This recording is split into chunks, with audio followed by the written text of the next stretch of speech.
చెప్పేది తప్పైతే మమ్మల్ని శిక్షిస్తారు, మీరు తప్పు చెప్తే మిమ్మల్ని శిక్షిస్తారు. మీరు చెప్పడం మహాలక్ష్మి మాది మహిళల కోసం అని పెద్ద పెద్ద మాటలు చెప్తున్నారు, కానీ ఇలా వడ్డీ లేని రుణాల్లో మహిళలకు మోసం, స్టిచ్చింగ్ ఛార్జెస్ లో కూడా మహిళలకు మోసం చేస్తున్నారు. ఇక మూడో విషయం, పేజ్ 20. పోయినసారి కూడా అదే చెప్పిండ్రు, ఈసారి కూడా అదే చెప్పింది, కానీ పేజ్ 20 పోయినసారి పేజ్ మారింది 44. ఈసారి పేజ్ 20లో ఏం చెప్పారంటే రేషన్ కార్డులు. తెలంగాణ అవతరించిన తర్వాత ఎంతో మంది పేదలు నూతన రేషన్ కార్డు కోసం ఆశగా వేచి చూసినా గత ప్రభుత్వం వారిని పట్టించుకోలేదు. కనీసం కొత్త కుటుంబ సభ్యుల పేర్లను కూడా రేషన్ కార్డులలో జమ చేయలేదు, ఒక్క రేషన్ కార్డు కూడా ఇవ్వలేదని మా మీద ఆరోపణ చేసింది బడ్జెట్ లో. నేనేం ఛాలెంజింగ్ ద బట్టి విక్రమార్క.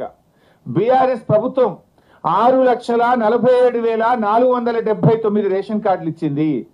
కొత్త సభ్యులను కూడా ఇంట్లో కొత్త సభ్యులు పిల్లలు పుట్టినా పెళ్లి చేసుకొని కోడలు వచ్చినా కొత్త సభ్యులను కూడా యాడ్ చేసినాం. 20,69,033 మంది కొత్త సభ్యులను రేషన్ కార్డులో బీఆర్ఎస్ ప్రభుత్వం ఇంక్లూడ్ చేసింది. This a document, official document. కానీ మీరేం చెప్పిన బడ్జెట్ సాక్షిగా ఒక కార్డు ఇయ్యలే, ఒక సభ్యుని కూడా యాడ్ చేయలేదనే అబద్ధాలు. అంటే ఎలక్షన్లలో రాజకీయ ప్రసంగాలు చేసినట్టు బట్టి గారి బడ్జెట్ ప్రసంగం కూడా జరిగింది.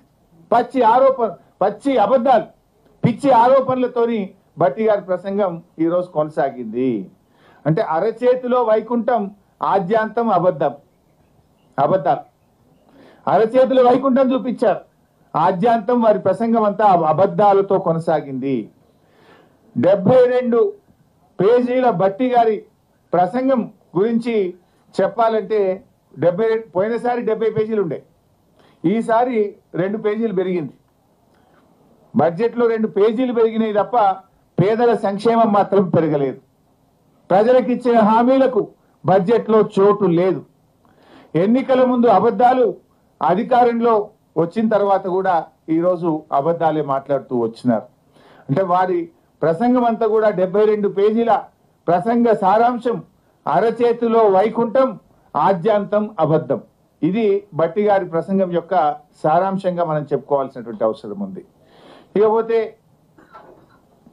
బడ్జెట్ లో రాష్ట్ర ప్రజలు ఎంతో ఆశగా ఎదురు చూశారు.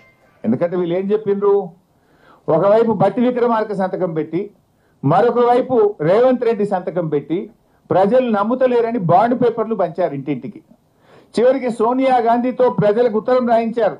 ఈ 6 గ్యారంటీలు 100 రోజుల్లో అమలు చేసే బాధ్యత తల్లిగా నేను తీసుకుంటాను అని సోనియా గాంధీతో ఉత్తరం రాయించారు. బాండ్ పేపర్ మీద 2 సంతకం పెట్టి పంచారు. ప్రజలు ఏమనుకున్నారు, 100 రోజులు పోయి 400 రోజులు అయింది, సరే మొదటి బడ్జెట్ లో పెట్టలేదు, ఈ బడ్జెట్ లోనైనా 6 గ్యారంటీలను అమలు చేస్తారేమో, ఇంకా 420 సంగతి తర్వాత ఈ 6 అమలు చేస్తారేమో అని రాష్ట్ర ప్రజలు ఎంతో ఆశగా ఎదురు చూశారు. ఇలా మహాలక్ష్మి 2,500 ఇస్తారేమో, బడ్జెట్ లో పొందుపరుస్తారేమో అంటే ఆ మహాలక్ష్మి ఊసే లేదు. 2,500 రూపాయల సంగతి దేవుడు కానీ 250 కోట్లతో అందాల పోటీలకు మాత్రం డబ్బులు పెట్టిండు రేవంత్ రెడ్డి. అందాల పోటీలకు 250 కోట్లు బడ్జెట్ లో పెట్టిండు, కానీ 2,500 రూపాయల మహాలక్ష్మికి మాత్రం నయా పైసా బడ్జెట్ లో పెట్టలేదు. చేయూత 4,000 పెన్షన్ ఇస్తారు అని ఆశ చెప్పారు. 2023 డిసెంబర్లోనే ఇస్తామన్నారు. 2024 డిసెంబర్ అయిపోయింది, 2025 బడ్జెట్ కూడా వచ్చింది, ఈ బడ్జెట్ లో కూడా లేదు. అంటే సగం పుణ్యకాలం అయిపోయింది వీళ్ళకి.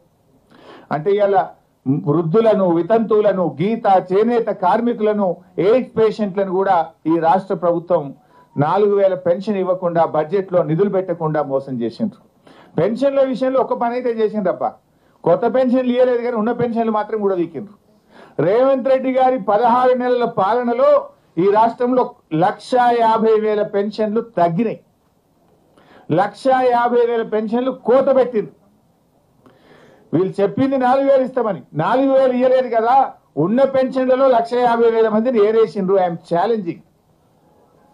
తర్వాత పోయిన బడ్జెట్ స్పీచ్ లో బట్టి గారు ఏం చెప్పిందంటే 31,000 కోట్లతో రుణమాఫీ చేస్తున్నామని 2024-25 బడ్జెట్ లో చెప్పారు.